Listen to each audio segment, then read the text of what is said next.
பிரதீக்ஷா, எப்ப எனக்கு இந்த ஆரி ஒர்க்கை கம்ப்ளீட் பண்ணி கொடுப்பீங்க? எனக்கு கிளாஸ் ஸ்டார்ட் ஆகிறதுக்குள்ள ஒரு 10 குர்த்திக்காவது ஆரி ஒர்க் இந்த மாதிரி அழகழகா போட்டு கொடுங்க. நீங்களும் இந்த மாதிரி குர்த்திக்கு, பிளவுஸுக்கு பேசிக்ல இருந்து அட்வான்ஸ் லெவல் ஸ்டிச்சஸ் வரைக்குமே கத்துக்கிட்டு செப்பரேட்டா ஆரி ஒர்க்கை ஒரு பிசினஸா எடுத்து செய்யணும்னு நினைச்சீங்கன்னா உங்க வீட்ல இருந்தே நம்ம ஓவியாஸ் மிராக்கில ஜஸ்ட் 999 ருபீஸுக்கு 1 மந்த்துக்கு பேசிக்ல இருந்து அட்வான்ஸ் லெவல் வரைக்கும் ஆரி மாஸ்டர் கிளாஸ் கண்டக்ட் பண்றோம். இந்த கிளாஸை லைவா டீச் பண்ணி லைவ் கிளாஸ் உடைய ரெக்கார்டிங்ஸை லைஃப் டைம் ஆக்சஸ்க்கு நாங்க ஷேர் பண்ண போறோம்.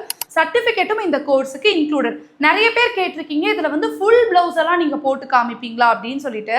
கண்டிப்பா பட்ஜெட் ஃப்ரெண்ட்லியா எப்படி ஒரு கம்ப்ளீட் பிரைடல் பிளவுஸை ஃபினிஷ் பண்றது, அட் த சேம் டைம் ஒரு பேசிக் 3 ஸ்டிச்சஸை மட்டுமே யூஸ் பண்ணி ஒரு பிளவுஸை கம்ப்ளீட் பண்றது எப்படி, அட்வான்ஸ் பொட்டிக் ஃபினிஷ்ல ஒரு பிளவுஸை கம்ப்ளீட் பண்றது எப்படி, போர்ட்ரேட் இமேஜஸ்ல பிளவுஸை கம்ப்ளீட் பண்றது எப்படின்னு சொல்லிட்டு ஒரு 4 பிளவுஸை நாங்கள் ஃபுல்லாகவே உங்களுக்கு போட்டு காமிக்க போறோம், லைவா டிமோன்ஸ்ட்ரேட் பண்ணி காமிக்க போறோம். ஸோ இன்ன வரைக்குமே நீங்க பார்ட்டிசிபேட் பண்ணல அப்படின்னா டெய்லி அப்டேட்ஸை நீங்க மிஸ் பண்ணிட்டு இருக்கீங்கன்னு அர்த்தம். டெய்லியுமே நம்மளுடைய மாஸ்டர் கிளாஸ் ஆரி ஸ்டூடெண்ட்ஸுக்கு ஆரி ஒர்க் சார்ந்த டிப்ஸ், ட்ரிக்ஸ், டெக்னிக்ஸை குரூப்ல நாங்கள் ஷேர் பண்ணிட்டு இருக்கோம். ஃப்ரீ டெமோ கிளாஸஸ்ல அனௌன்ஸ் பண்ண போறோம். ஸோ குயிக்காக கீழே கொடுத்துருக்க வாட்ஸ்அப் நம்பருக்கு கான்டாக்ட் பண்ணி உங்களுடைய ஆஃபர் பிரைஸ் ஜஸ்ட் 999 ருபீஸ் ஆரி மாஸ்டர் கிளாஸ்ல உடனே லாகின் பண்ணிக்கோங்க. தேங்க்யூ.